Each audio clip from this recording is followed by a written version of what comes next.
ब्रह्मरिहन्तारं ब्रह्मो सेद्धारणं ब्रह्मो मायरीयाणं ब्रह्मो वज्रायाणं ब्रह्मो लोभे सौसागुणम्।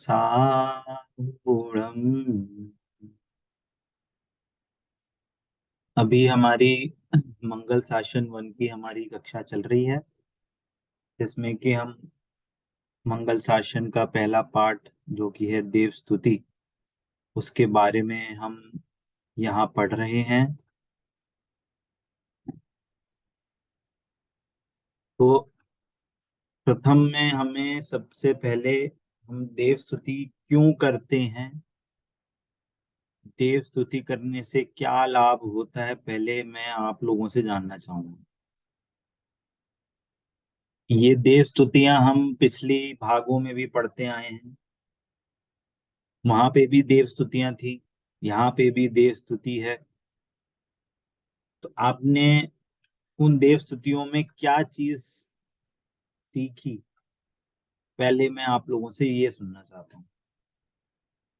पिछले कुछ दिनों से जो कक्षाएं नहीं हुई, मेरी कुछ तबीयत खराब थी, इसके लिए उसके लिए मैं क्षमा प्रार्थी हूँ, परंतु अब से हम ट्राई करेंगे कि हमारी डेली मंडे वेंसडे फ्राइडे हमारी क्लास रहेगी। तो हम उन दिनों में आप सभी की उपस्थिति अनिवार्य समझते हैं कि आप उन दिनों मंडे वेंसडे फ्राइडे 8 से 9 आप अवश्य आएंगे क्लास में, और हम उसमें डिस्कस करेंगे, समझेंगे इस मंगल शासन के विभिन्न पार्ट जो इसमें बताए गए हैं, उसको हम पढ़ने की कोशिश करेंगे, समझने की कोशिश करेंगे। और बाकी लोग जो इस कक्षा को ऑनलाइन भी सुन रहे हैं, पढ़ रहे हैं इस लिंक के माध्यम से यूट्यूब से, तो कृपया आप सभी mvp.atma.club CLUB mvp.atma.club इस वेबसाइट पे जाके आप इस सेशन के मंगल शासन वन को जरूर रजिस्टर करें। फ्यूचर में ये सारी सॉफ्टवेयर के थ्रू आपकी प्रोग्रेस, आपके मार्क्स वगैरह वहीं पे मेंटेन होंगे, जिसके लिए हम फीचर्स वगैरह वहाँ पे डेवलप कर रहे हैं। तो जो लोग रजिस्टर नहीं है वो भी वहाँ पे आप रजिस्टर कर लीजिए। इस संडे के बाद ये लिंक, फिर अब रजिस्ट्रेशन बंद हो जाएंगे, ठीक है। तो यहाँ पे हमारा अ, 4 छंद हमारे यहाँ पे हो चुके हैं, इनका अर्थ हम समझ चुके हैं।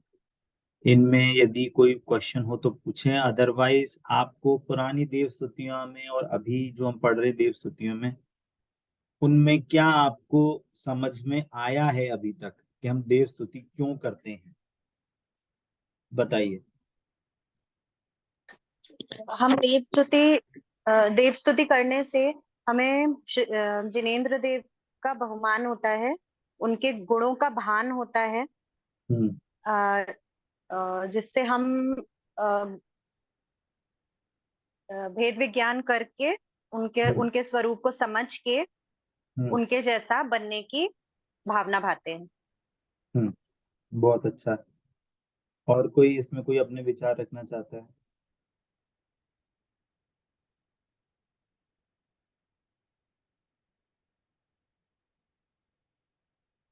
बाकी कोई, राधिका जी, धर्मिष्ठा जी, आप इसमें कुछ अपने विचार रखना चाहते हैं? भगवान का स्वरूप को हम जानेंगे जितना, तो हमको भगवान की महिमा आएगी। हम्म। और उनके गुणों की हमको गुण के बारे में पता चलेगा, तो हमें भी पता हम्म। चलेगा कि ऐसे ही गुण हमारे पास भी है। तो कैसे हम उसे मतलब हम भी अपने गुण को पहचान लेंगे कि हमारे पास भी जब इतना वैसे ही गुण है, तो हम उसको हम मतलब प्रगट हम्म। मतलब वर्ड नहीं कट समझ कर आ रहा, सकते प्रकट कर सकते हैं। हैं। तो हम भी मतलब हम भी भगवान बन सकते हैं, ऐसी हमारे मन में पूरी भावना आ जाएगी। हम्म। बिल्कुल। देखिए, जब भी हम भगवान की स्तुति करते हैं या आज तक करते आए होंगे, अगर आप भगवान के सही स्वरूप को समझते हैं तो सबसे बढ़िया बात है कि हमारे भगवान वीतरागी हैं, सर्वज्ञ हैं, इस रूप में हम भगवान को आज तक पूजते आए हैं, है ना। परंतु हमारी जो देव स्तुतियां लिखी गई है ना, देव स्तुतियों में हमें एज अ भगवान को, हमने पहले भी इसकी चर्चा करी है, भगवान का स्वरूप समझना हमारे लिए बहुत इंपॉर्टेंट है। दो रीजन से, जो कि मैंने पहले भी समझाया है, कि सबसे पहले कि हमें हमारा जो एंड गोल है ना, जो हमने मंगलोत्तम चरण वाले पाठ में हमने पढ़ा था, कि वो क्या है, सबसे उत्तम है, वो हमारे शरणभूत हैं, है ना, मंगल रूप है। क्यों बोला था कि वो, क्योंकि हमारे एंड गोल है, क्योंकि वो वास्तव में सब, वो अवस्था जो है वो सबसे सुखी अवस्था है, और हमें उसी अवस्था को पाना है। इसलिए जब तक हम भगवान के स्वरूप को नहीं समझेंगे, तब तक हमें हमारा एंड गोल निश्चित नहीं होगा, नहीं होगा, नहीं होगा। और जब तक हमारा हमें एंड गोल पता नहीं चलेगा, तो हम अपने एफर्ट्स उस डायरेक्शन में कैसे लगाएंगे। बात समझ में आ रही है। हम भगवान को ये समझते हैं, भगवान 18 दोष से रहते हैं, भगवान को भूख प्यास नहीं लगती। तो पिछले क्लास में हमने जब ये समझा था कि भगवान को भूख प्यास नहीं लगती, तो क्या आप सभी को ऐसा लगता है कि ये भूख प्यास दोष है? ये स्वयं के लिए क्वेश्चन है, दूसरों के लिए नहीं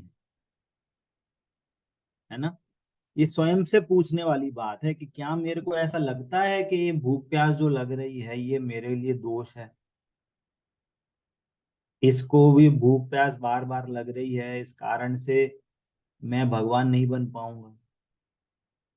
मेरे को उसमें जो कहना चाहिए, भूख प्यास बार बार लगना मतलब कि ये जो भाव आ रहे हैं कि मैं ऐसा खा लूं, ऐसा खा लूं, इस प्रकार की जो लालसा हो रही है मेरे को, क्या इस लालसा के भाव से क्या मैं भगवान बन पाऊंगा? क्या ये जो भाव आ रहा है ये सही है? बताइए। हमें कितनी बार ऐसा खाने का मन लगता है हम कि लोग हमें। अपना दिन भर यही तो काम करते हैं, खाने के लिए, सुंदर दिखने के लिए। मतलब सारा दिन हम लोग यही जो दोस्त बता रहे हैं, इसी में तो हमारी जिंदगी जा रही है।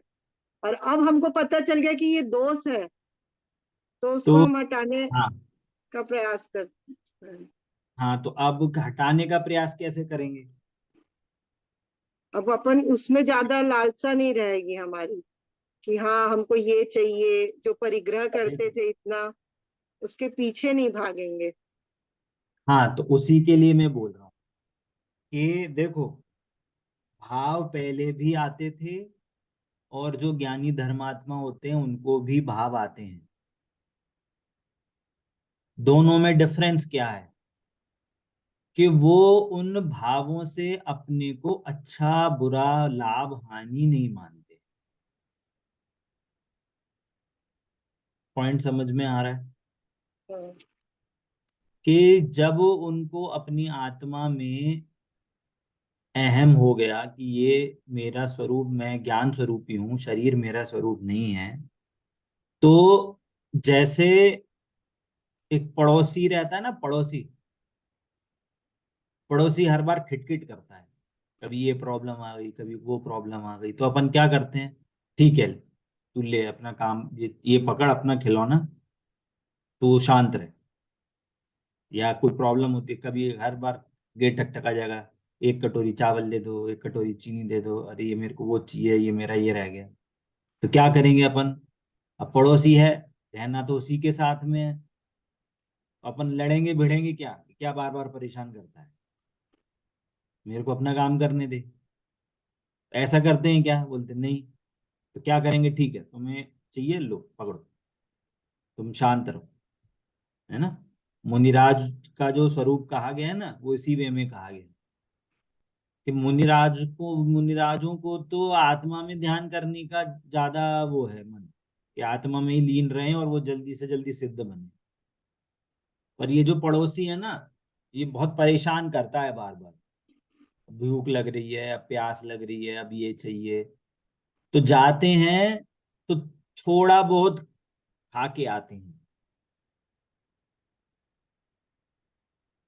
कितना खा के आते हैं कि उसका जो पूर्ति हो जाए थोड़ी सी।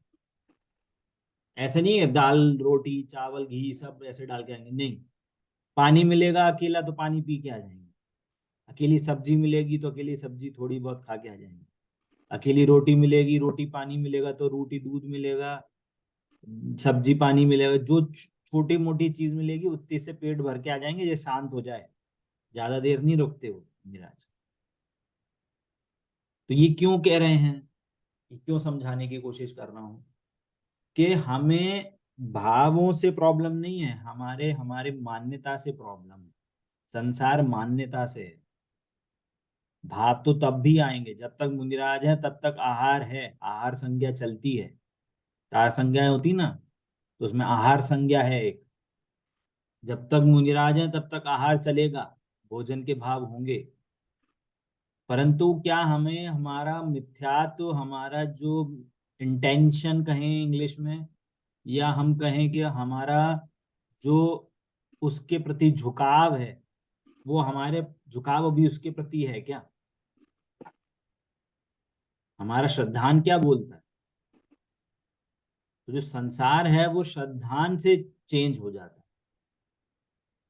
यदि हमारा श्रद्धान सम्यक है तो हमारा मोक्ष मार्ग चालू है, और यदि हमारा श्रद्धान सही नहीं है तो हमारा संसार ही बना रहेगा। बात समझ में आती है? तो हमारा श्रद्धान कैसे चेंज होगा कि हमारा श्रद्धान हमारे को भगवान के स्वरूप को जानने से ही हमारा श्रद्धान चेंज होगा। क्योंकि हमारा एंड गोल हमारा क्या है? भगवान बनना है। तो यदि हम भगवान के स्वरूप को समझेंगे तो भगवान से मैचिंग करके हम अपना श्रद्धान को चेंज कर सकते हैं। भगवान के बताए हुए मार्ग, जो हमारा जो जिनवाणी है, जिनवाणी के शास्त्रों के अध्ययन से हम अपना श्रद्धान चेंज कर सकते हैं। ये तो दो मार्ग हमारे पास सदा उपलब्ध है। और तीसरा जो गुरु है ना, कोई गुरु हैं, कोई मुनिराज हैं जो हमारे को सच्चा मार्ग बताएं, हमारे को मोक्ष मार्ग का सच्चा रास्ता दिखाएं, उनके पास जाके भी हम अपना मार्ग समझ सकते हैं, अपना स्वरूप जान सकते हैं। ठीक है? तो अभी हमारी जो यहाँ बात चल रही है, ये अभी हमारी बात चल रही है कि भगवान कैसे हैं। पॉइंट क्लियर हो रहा है? अब यहाँ पे जो भगवान के बारे में बताएंगे, हमें अब अपने उससे उसकी मैचिंग करनी है ना, कि क्या वास्तव में हमें ऐसा लगता है कि वे सुखी हैं? क्या वास्तव में हमें ऐसा लगता है कि हाँ हमें भी ऐसी अवस्था प्राप्त करनी है? देखिए यहाँ पे मतलब जिनवाणी में अलग अलग प्रकार से जीवों को स्वरूप बताया गया है। अलग अलग प्रकार से जीवों को संसार से छुड़ाकर मार्ग में लगाया जाता है। जैसे माँ होती है ना, तो पहले कभी कभी तो पुचकार के बताती है, कभी कभी डांट करके भी लब समझाती है ना।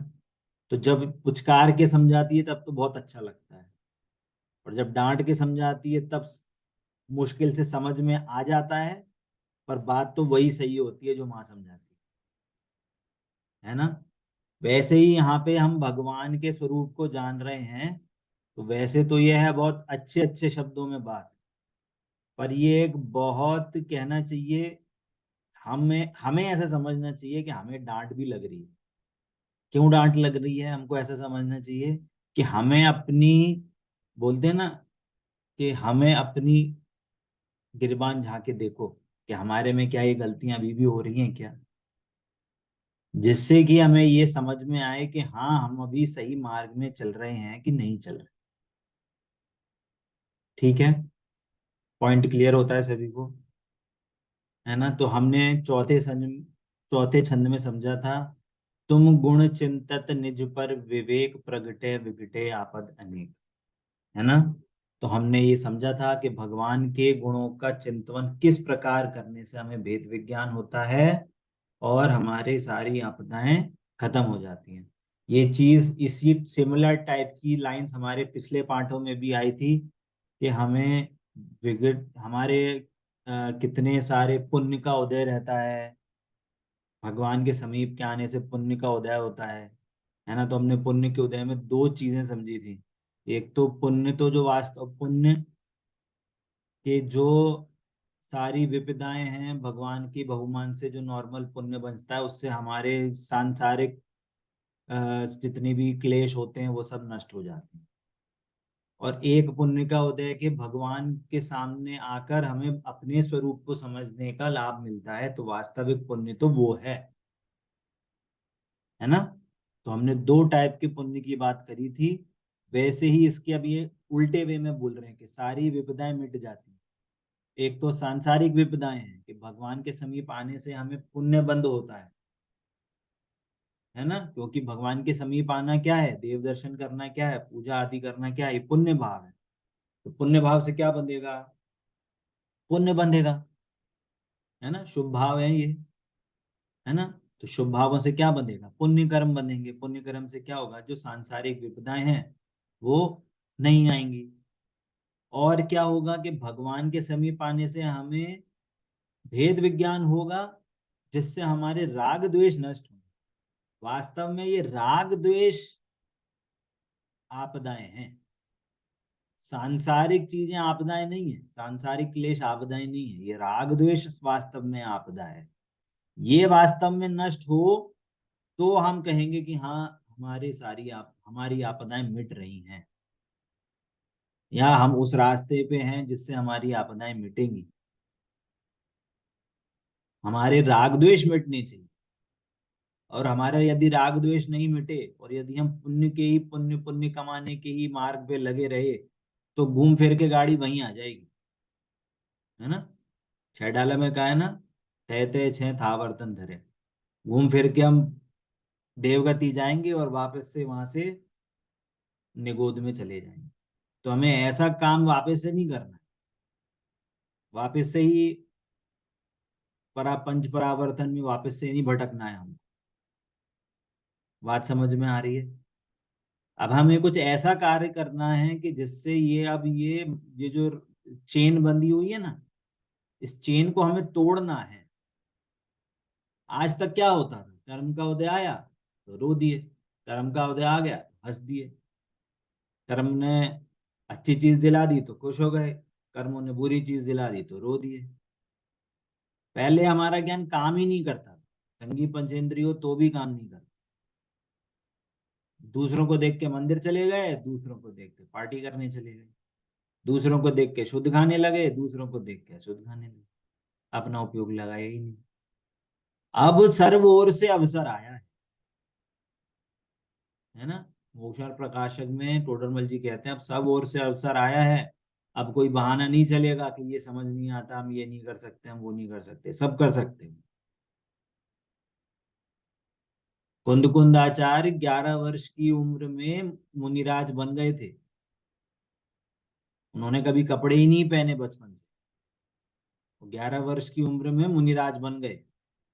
आप समझो आज की डेट में कोई 11 वर्ष का कोई बालक हो और वो मुनिराज बन जाए, बोलो संघ में क्या मतलब कैसा दृश्य कहा जो कहलाया जाएगा।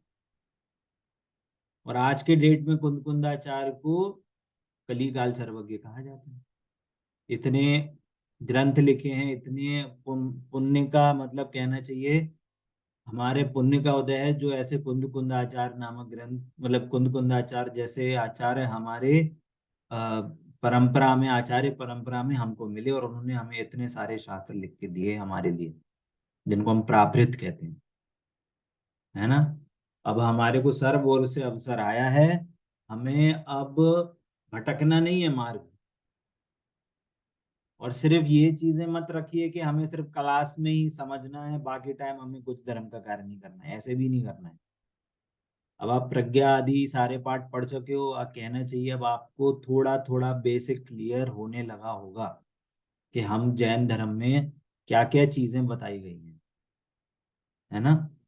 अब हमें इस क्लास के अलावा भी अपने दैनिक जीवन में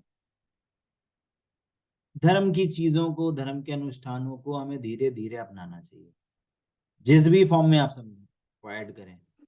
चाहे आप मंदिर में पूजा करें, चाहे आप डेली घर में बैठ के खुद से पाठ करें, शाम को पाठ करें, दोपहर में पाठ करें, जब भी आपको टाइम मिले, या आपको कोई ऐसा स्वाध्याय का ऑनलाइन, या आपके शहर में आपके मंदिर में यदि आपको मौका मिल रहा है तो आप वहां पे भी जाएं,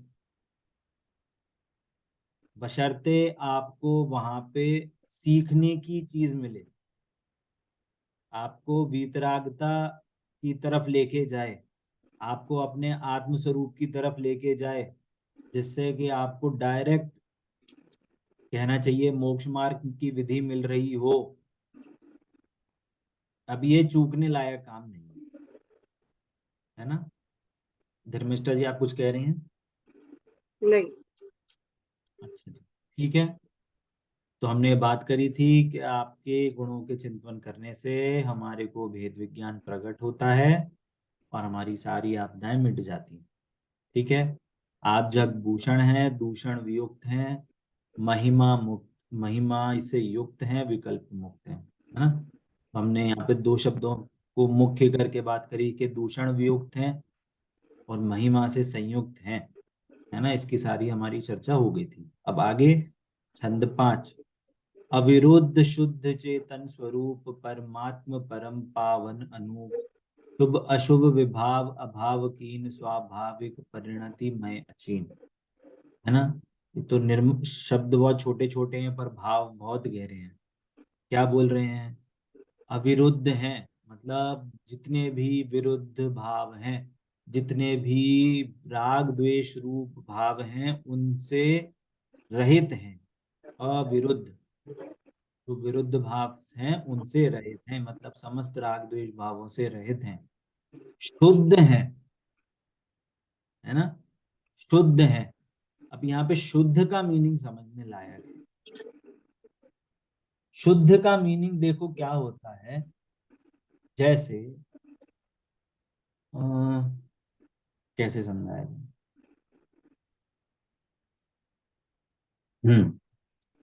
कि शुद्ध का मतलब होता है जिसमें मिलावट नहीं, है ना।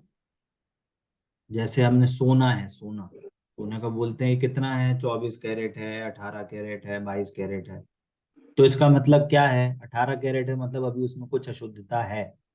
अशुद्धता है मतलब कॉपर आदि और दूसरे वहां पे एलॉय, मतलब दूसरे एलिमेंट्स हैं वहां पे, कॉपर है, सिल्वर हो सकता है, कुछ हो सकता है। और 24 कैरेट है वो एकदम प्योर शुद्ध है। एक शुद्ध का मीनिंग ये होता है, एक शुद्ध का मीनिंग होता है कि वो हमेशा प्रोटेक्टेड है, मतलब किसी का उसमें कोई हस्तक्षेप नहीं है। सोने में क्या था, पहले मिलावट थी, अब वो शुद्ध हो गया। पहले मिलावट सहित था, वो शुद्ध हो गया। और एक होता है एकदम फुल्ली सेफ, है ना। तो ये शुद्धता की जो बात कही गई है ना, यहाँ पे दो रूप से समझनी चाहिए। एक तो क्या है कि वो पहले क्या थे, संसार में थे, तो क्या हुआ, अब वो शुद्ध हो गए। जैसे सोना था, सोना जैसे 24 कैरेट का हो गया, तो उसमें वापस से अशुद्धता मिला सकते हैं कि नहीं मिला सकते? कॉपर आदि उसको वापस से 18 कैरेट बना सकते हैं कि नहीं? बना। बना सकते हैं। तो वो शुद्ध कहलाया क्या? नहीं। देखना, सोना तो शुद्ध है, सोना तो सदा शुद्ध ही है, चाहे खनिज में हो चाहे 24 कैरेट में। और उसके साथ जो संयोगों के साथ जो कंडीशन बनती है मिलने जुलने की, उसके कारण से उसको अशुद्ध कहा जाता है। तो वास्तव में सोने का जो अगर हम एटम निकालेंगे तो क्या निकलेगा, उसके न्यूट्रॉन प्रोटॉन वगैरह के हिसाब से निकालेंगे तो एटम क्या है, एटम में छेड़खानी नहीं हो सकती, है ना। परंतु जो भगवान है हमारे, वो ऐसे नहीं है, पहले भी शुद्ध थे, पर्याय में जो शुद्धता प्रकट हुई अब वो भी वापस से कभी अशुद्ध नहीं होगी। जैसे सोने में जो वापस मिलावट आ जाती है, चांदी चांदी रखे रखे काली पड़ जाती है, ऐसे भगवान नहीं है हमारे। अब वो फुल्ली सेफ, एकदम प्रोटेक्टेड हो चुके हैं, अब उसमें कोई अब मिलावट नहीं हो सकती। बात समझ में आ रही है? इसका मतलब जैसे दूसरे धर्मों में कहा जाता है ना कि हमारे भगवान तो ब्रह्म हैं, शुद्ध हैं, परंतु जब उनको जरूरत पड़ती है तो अवतार लेके संसार में आते हैं। तो संसार में आना ये अच्छी बात है कि बुरी बात है? बुरी बात। क्यों बुरी बात है? क्योंकि जब शुद्ध थे तो संसार में आके शुद्ध क्यों हुए फिर? संसार में आके आपने कलेश आदि राग द्वेष आदि भाव क्यों करे जब आप करने आपके बांधने। तो ये तो गलत बात है।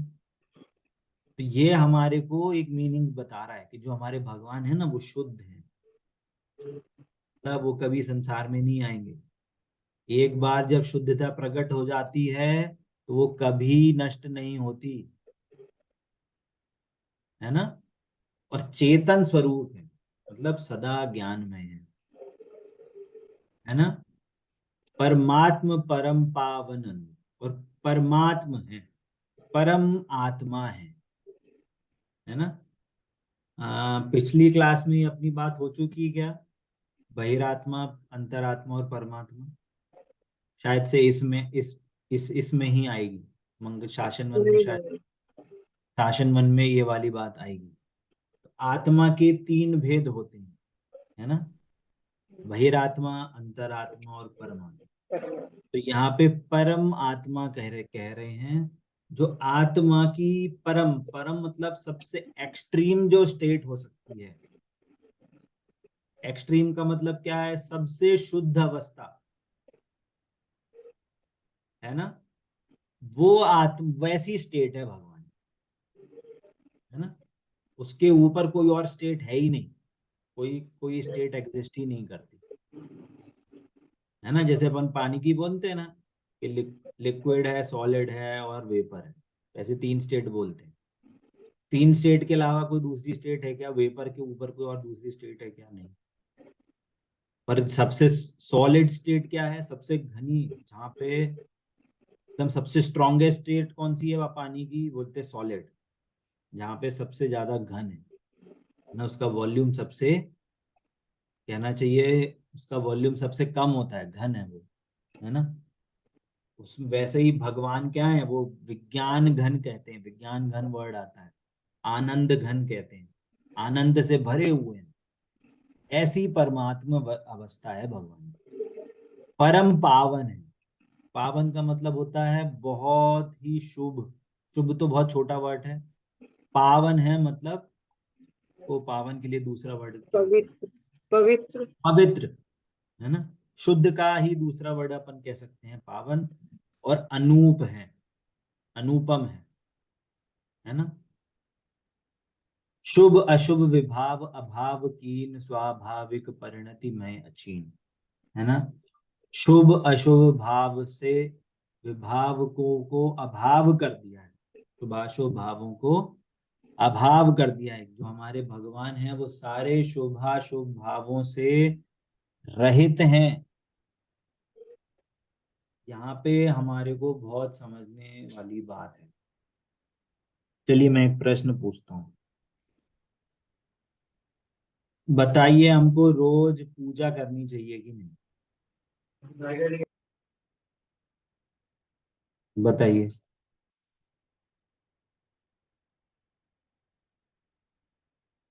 क्वेश्चन वापस से रिपीट करता हूँ, हमको रोज मंदिर में जाके पूजा करनी चाहिए कि नहीं?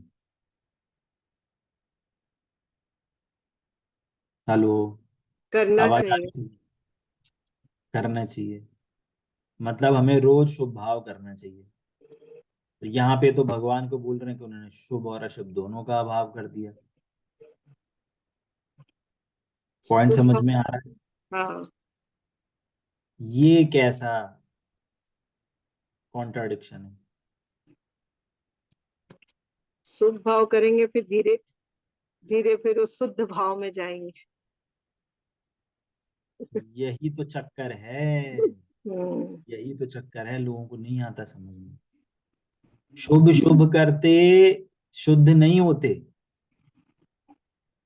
ये सबसे बड़ी भ्रांति है।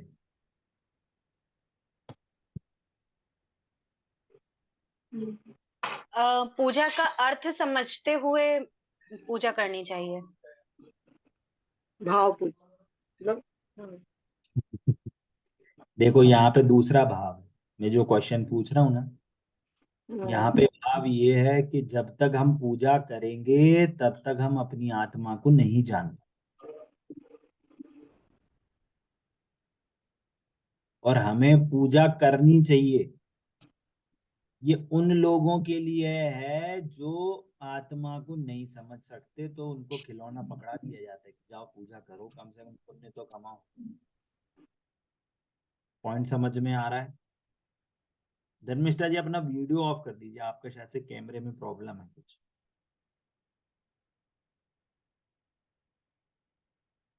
पॉइंट समझ में आ रहा है?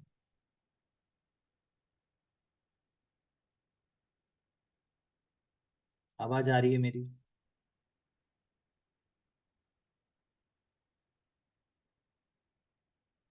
क्या बोल रहे थे कि जब तक हम पूजा करेंगे तब तक हम अपनी आत्मा को नहीं जान सकते। क्यों नहीं जान सकते? कि जब तक शुभ भाव रहेंगे तो हम आत्मा को नहीं जान पाएंगे, क्योंकि वो भाव आत्मा का भाव नहीं है। कोई बात समझ में आ रही है आपको मैं क्या बोलना चाह रहा हूँ? एक बार फिर से बोलिएगा ना। वापस से, तीन टाइप के आत्मा के भाव होते हैं। एक होता है शुद्ध और एक होता है अशुद्ध। ये शायद से अपनी चर्चा ऑलरेडी हो चुकी है। हाँ। और अशुद्ध के होते हैं दो पार्ट, शुभ और और अशुभ। शुभ ठीक है? अशुद्ध के दो पार्ट हैं, शुभ और और, अशुभ। ठीक है? आत्मा को जानने के लिए हमें शुद्ध भाव में आना पड़ेगा, क्योंकि वो हमारा स्वाभाविक, वो हमारा वास्तविक नेचर है आत्मा। और जो अशुद्ध भाव है आत्मा का नेचर नहीं है। और शुभ भाव भी अशुद्ध भाव है। शुभ भाव में रह के आत्मा नहीं समझ सकते जब तक भाव के अंदर है। पॉइंट समझ में आ रहा है?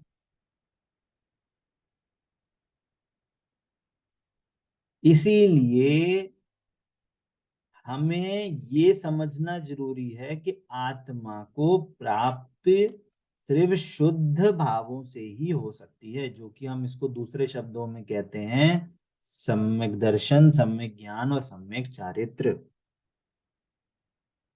हमें उसको पाने का एफर्ट करना चाहिए। पॉइंट समझ में आता है?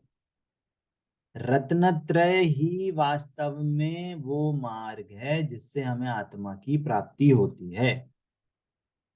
यदि कोई जीव रत्नत्रय को जब तक प्राप्त नहीं करता तब तक उसे पूजा करना चाहिए, देव दर्शन करने चाहिए, और क्या क्या, पाठ आदि करने चाहिए, भक्ति करनी चाहिए, व्रत करने चाहिए, दान करना चाहिए, स्वाध्याय करना चाहिए। इस टाइप से कहा जाता है। क्यों? क्योंकि मार्ग तो यहीं से ही आएगा, इन्हीं के समागम में आपको मार्ग मिलेगा। पार्टी करते करते आपको सम्यक दर्शन नहीं होगा, मनाली कश्मीर घूमते घूमते आपको सम्यक दर्शन नहीं होएगा, होगा तो इन्हीं के समीप में। परंतु जब तक नहीं होता है, इसलिए शुभ भाव के समीप में रहने के लिए उपदेश दिया जाता है। क्यों? क्योंकि शुभ भाव क्या है, ये एक नॉर्मल सा प्लेटफॉर्म प्रोवाइड कराता है। कैसा प्लेटफॉर्म? कि कषायों की मंदता रहती है, ज्ञान हमारा एक्टिव रहता है। यहाँ घर गृहस्थी के कार्य में हमारी कषाय ज्यादा होती हैं, माइंड एक्टिव नहीं रहता ज्यादा। यहाँ पे आके हमारे ज्ञान में ज्यादा विशुद्धता बढ़ होती है, परिणामों में ज्यादा विशुद्धता होती है, आत्मा को पकड़ने की यहाँ पे कंडीशंस ज्यादा हैं। पर आप ये कहो कि शुभ होते होते शुद्ध हो जाएगा, ये गलत है। जैसे फॉर एग्जाम्पल, बच्चे को यदि अच्छे मार्क्स चाहिए तो क्या करना चाहिए? अच्छी ड्रेस पहननी चाहिए, रोज स्कूल जाना चाहिए, टीचर्स के पैर छूने चाहिए, हर दिन टीचर्स को गुड मॉर्निंग गुड आफ्टरनून बोलना चाहिए। क्या करना चाहिए अच्छे मार्क्स लाने हैं तो? मेहनत करना चाहिए। अभ्यास करना चाहिए, पढ़ना पढ़ाई अच्छे से करनी पढ़ाई चाहिए, करना चाहिए। पढ़ाई करनी चाहिए। तो स्कूल क्यों जाते हैं? ज्ञान अर्जन के लिए, पढ़ने के लिए। पढ़ाई का ये जो कंडीशंस हैं वो वहीं मिलती हैं। पढ़ाई का जो समागम है वो वहीं मिलता है, घर पे नहीं मिलता पढ़ाई का समागम। घर में तो एकदम इधर उधर की बातें चलती रहती है, फालतू की इधर उधर की बात। पॉइंट समझ में आ रहा है आपको? हम्म। हमारा एफर्ट शुभ भावों के लिए नहीं होना चाहिए, ये ज्ञान एकदम माइंड में क्लियर होना चाहिए हमारे को। हमारा एफर्ट शुभ भाव करने के लिए नहीं है। जब तक हम शुभ भाव में रहेंगे हमें आत्मा की प्राप्ति नहीं होगी, नहीं होगी, नहीं होगी। हमारा एफर्ट शुद्ध में जाने का होना चाहिए। हमारा एफर्ट पढ़ाई करने के लिए, पर वो एफर्ट करने का रास्ता कहाँ से है? वो स्कूल से ही जाएगा, वो टीचर्स के पास होते हुए से ही जाएगा। हमें अगर अच्छी जॉब चाहिए तो वो अच्छे कॉलेज से होते हुए रास्ता ही जाएगा। पर अच्छा कॉलेज हमें अच्छी जॉब दिला दे ये कोई गारंटी नहीं है। हर कोई जो मंदिर जाता है वो उसके परिणाम शुद्ध ही होते हैं, ये गारंटी नहीं है। जिसके परिणाम शुद्ध होंगे वो मंदिर के सामने होंगे, ये गारंटी। दोनों में बात समझ में आई? क्या बोला? जो मंदिर जाता है उसको सम्यक दर्शन होता है? नहीं, ये गारंटी नहीं देता। और जिसको सम्यक दर्शन होगा वो देवशास्त्र गुरु के समीप ही जाके होगा, ये गारंटी। दोनों बातों में अंतर समझ में आ रहा है? हाँ। क्या बोला कौन? आप दोहराओगे जरा वापस? जिसको सम्यक दर्शन होगा तो वो आपको मंदिर में मिलेगा ही मिलेगा, उसको शुद्ध हम्म, भाव होगा। लेकिन जो मंदिर में आपको मिलेगा तो जरूरी नहीं है कि उसको सम्यक दर्शन ज्ञान हो हो ही जाए। हो ही जाए। हाँ। इसलिए जीवों को दो टाइप के उपदेश दिए जाते हैं कि यदि कोई जीव सम्यक दर्शन की प्राप्ति करने के पास है, मतलब उसको जो चीजें बताई गई, उसने जो जिनवाणी में पढ़ी उसको हामी पड़ती है, उसको लगता है हाँ सही बात यही है, तो उसको बिना बोले वो मंदिर के पास जाएगा। मंदिर मतलब मैं एक वर्ड बोल रहा हूँ पर वास्तव में वो देवशास्त्र गुरु जोड़िए आप उसमें। हम्म। वो गारंटी से देवशास्त्र गुरु के समीप ही मिलेगा जिसको सम्यक दर्शन होगा। राजा श्रेणी को जब सम्यक दर्शन हुआ तो मुनिराज के उपदेश से हुआ। मुनिराज सामने थे। अंजन चोर को जो हुआ तब उनको महामंत्र उनके सामने था, मंदिर सामने था, तो सम्यक दर्शन हुआ। पॉइंट समझ में आ रहा है? पर कोई जंगल में फिरते फिरते कहीं घूमते घामते उसको सम्यक दर्शन हो जाए, ऐसे नहीं होगा। भोग विलास में किसी को सम्यक दर्शन हो जाए, ऐसे नहीं होगा। उसको देवशास्त्र गुरु के समीप ही आना पड़ेगा। परंतु कोई सिर्फ देवशास्त्र गुरु के आपके समीप ही रहे, अपने ज्ञान को नहीं बढ़ाए, अपनी बुद्धि को तीक्ष्ण नहीं करे, जिनवाणी को नहीं पढ़े, जैन धर्म के सिद्धांत को नहीं समझे, तो अभी उसकी दिल्ली दूर है, अभी तक उसको रास्ता नहीं मिला।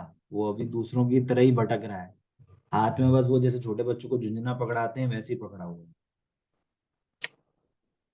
तो हमारा एफर्ट क्या होना चाहिए? जैसे यहाँ पे कह रहे हैं शुभ अशुभ विभाव अभाव कीन। तो शुभाशुभ भावों का अभाव होना चाहिए। जैसे कहते हैं ना, मुनिराज को क्या है, वो कोई सिगड़ी सर पे डाले और कोई उनकी पूजा करे तो भी वो दोनों में समता भाव रखते हैं। तो ये क्या है, ये वास्तव में शुभ अशुभ ही तो वो है संयोग। सिगड़ी लगाना शुभ संयोग है, कोई पूजा आदि करे, उनकी उनकी उनके गीत गाए तो उनको शुभ संयोग है। दोनों में उनको उसमें डर लगे, सिगड़ी वाले में। और ये कोई ऐसी पूजा आदि करे तो उनको थोड़ा ऐसा सीना चौड़ा हो जाता है, ऐसा होता है क्या? नहीं। ऐसा नहीं होता। तो क्यों है ये? क्योंकि दोनों भावों को एक समान मानते हैं, बाहर की चीजों से वो बिल्कुल भी अफेक्टेड नहीं है ना। देखो, छोटे से छोटे शुभ भाव की कितनी बड़ी कीमत चुकानी पड़ती है, इसका सबसे बड़ा उदाहरण है नकुल सहदेव। जब पांचों पांडव जब मुनिराज थे, तब उनपे जब उपसर्ग हो रहा था, गरम गरम क्या कहते हैं, आ, उनपे आभूषण। आभूषण वे पहनाए जा रहे थे, है ना। युधिष्ठिर, भीम और अर्जुन तो वो तो अपने ध्यान में लीन थे। नकुल सहदेव को एक छोटा सा ऐसे भाव आया कि ये जो मुनिराज, मतलब भाई तो नहीं रहे, अब तो मुनिराज हैं, है ना। तो ऐसे मुनिराजों पे उपसर्ग हो रहा है, उनको कष्ट ना हो रहा हो, और इतना सा शुभ भाव आया, मतलब वात्सल्य रूप। और ये हुआ कि उन तीनों को तो मोक्ष हो गया, और इनको देवगति में सर्वार सिद्धि का बंधु हुआ। अब 33 सागर तक वहीं रहेंगे। अब फिर वापस से जन्म लेंगे, माँ के उदर में आएंगे, फिर वापस से आएंगे, फिर मुनि अवस्था प्राप्त करेंगे, फिर मोक्ष जाएंगे। 33 सागर मतलब करोड़ों असंख्यात समय, अनंत काल कहते हैं। एक सागर बहुत बड़ा समय होता है। करोड़ों करोड़ों करोड़ों करोड़ों करोड़ों वर्ष समझ लो आप, इतने साल तक वहीं रहेंगे। इतनी बड़ी पनिशमेंट थी उस छोटे से वात्सल्य के बाद, वो अपनी आत्मा में लीन नहीं हो पाए, है ना। तो अब यहाँ पे क्या समझने की बात है कि हमारा एफर्ट शुभ अशुभ भाव के अभाव के लिए होनी चाहिए। कैसे होनी चाहिए? कि स्वाभाविक परिणति में अच्छी, अब जो उनको स्वाभाविक, क्या उनकी स्वाभाविक परिणति है, जो उनकी परिणति मतलब उनका जो पर्याय उत्पन्न हो रही है, अब वो जैसे भी परिणमन कर रहे हैं, उनका सारा परिणमन स्वाभाविक चल रहा है, और वो अक्षीण है। अक्षीण मतलब, क्षीण मतलब होता है क्षीण, क्षीण मतलब खत्म होने वाला। अक्षीण का मतलब अब कभी खत्म नहीं होगा, वो स्वाभाविक परिणमन सदा चलता रहेगा। तो अब ये शुभाशुभ भाव का अभाव हुआ, और स्वाभाविक परिणति उनकी अक्षीण रूप से बह रही है। ये एक ही बात है, एक को अस्थि रूप से कहो, दूसरे को नास्ति रूप से। शुभाशुभ भाव खत्म हो गए, ये नास्ति रूप है। तो क्या हुआ प्रकट? के स्वाभाविक परिणति प्रकट। तो हमें इवेंचुअली किसका एफर्ट होना चाहिए? कि हमारे को इवेंचुअली स्वाभाविक परिणति का एफर्ट रखना चाहिए, जिसको हम दूसरी भाषा में कहते हैं वीतरागता रूप, समता रूप, साम्य भाव रूप, है ना, जिसको और शब्दों में कहते हैं सहजता। इस रूप में हमारे विचार होने चाहिए, हमारे को असहज नहीं होना चाहिए। छोटी छोटी बात में असहज हो जाते हैं, अरे ये ऐसे कैसे, अरे वो ऐसे कैसे, इसने हमको ऐसा बोल दिया, उसने हमारे लिए ऐसा कर दिया। ये असहजता है। जरूरी नहीं है राग द्वेष के परिणाम आपके हाथ पैर मुंह से आप सामने निकले ही निकले। मन में यदि आपके भाव वो कुड़कुड़ता, मतलब उसको क्या वर्ड बोलना चाहिए, कुड़कुड़ता ही कहेंगे, मतलब अंदर में वो क्या चल रही है, वो कहानी बुननी जा रही है। अरे उसने ऐसे कर दिया, हम ऐसे बोल देंगे, हम ऐसे कर देंगे, उसने हमें ऐसे कर दिया, वैसे कर दिया, जबकि हुआ कुछ नहीं। तो वो जो मन में परिणाम चल रहे हैं ना, वो वास्तव में आपको निरंतर कर्म बंधन के कारण है। भले ही आप कुछ जो सोच रहे हो वो भविष्य में हो ही ना, जो कि अक्सर होता भी होगा, आप ये प्रत्यक्ष जानते हो, है ना। तो संयोगों में बिल्कुल भी असहजता ना हो, समता भाव हो।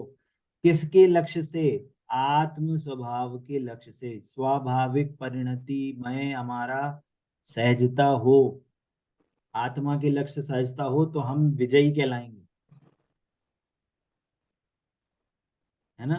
धीरे धीरे हम इसको समझेंगे, धीरे धीरे हम जैन धर्म के सिद्धांतों को समझेंगे तो हमें वास्तव में सहजता का मीनिंग समझ में आएगा, है ना।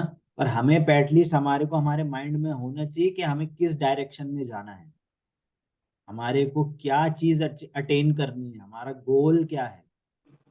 तो वापस से घूम फिर के बात आती है कि हमारे को इन स्तुतियों के माध्यम से हमारा एंड गोल समझ में आता है। हमें देव स्तुति देवों को उनको प्रसन्न करने के लिए नहीं कर रहे हैं। महावीर भगवान को, पार्श्वनाथ भगवान को, शांतिनाथ भगवान को, मुनि सुव्रतनाथ भगवान को, इस दिन में इन भगवान की पूजा, इस दिन में इस भगवान की पूजा, उनको कुछ फर्क नहीं पड़ रहा। भगवान तो वीतरागी हैं, वे आपको कुछ नहीं करने वाले। हम भगवान की स्तुति करेंगे तो हमारे को लाभ मिलेगा, वो हमारे को खुश कर देंगे, ये भी नहीं है।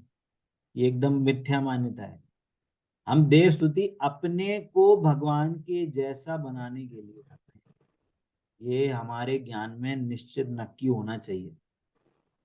हम कोई भी धार्मिक कार्य करें, हमारे उस धार्मिक कार्य का अंत, हमारे धार्मिक कार्य का अंत हमारे को वीतरागता ही निकलना चाहिए। हमारे को हमारे ज्ञान में सहजता आनी चाहिए, हमारे ज्ञान में समता आनी चाहिए, हमारे परिणामों में दूसरों के प्रति जो राग द्वेष है वो नष्ट होने चाहिए। क्लियर होती है बात? हाँ पॉइंट समझ में आता है? जी भैया जी। ठीक है। अभी कक्षा का अभी हम यहीं तक ही रखते हैं। अभी कोई इस छंद में या हमारा अभी जो डिस्कशन हुआ है इसमें कोई डाउट हो तो पूछे। क्लियर होता है सभी को? हाँ। कोई ऐसा डाउट जो आपको कॉन्ट्राडिक्ट करता हो, या इस क्लास में सुना बाहर कुछ और सुना है, तो वो भी पूछ सकते हैं।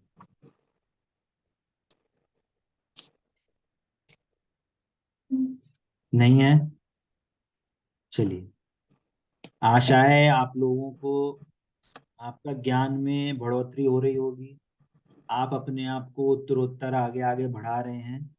ठीक है, क्लासों में थोड़ी अनियमितता चल रही है, उसके लिए हम ट्राई करेंगे कि हम डेली डेली मतलब हर वीक में एटलीस्ट 2 या 3 तो क्लास लगाए हैं कम से कम। ठीक है, अगली बार से प्रयास करेंगे, हम रेगुलर रहेंगे। ठीक है, और आप सभी से आशा है आप लोग भी अपना मंडे वेंसडे फ्राइडे, है ना, 8 से 9 अपना टाइम आप अपना फ्री ही रखें, और उसमें आप ज्यादा से ज्यादा, मैं चाहता हूँ आप ज्यादा से ज्यादा क्वेश्चन पूछें। ठीक है, चलिए अभी ये कक्षा यहीं समाप्त करते हैं। जिनवाणी के ज्ञान से सूझे लोकालो,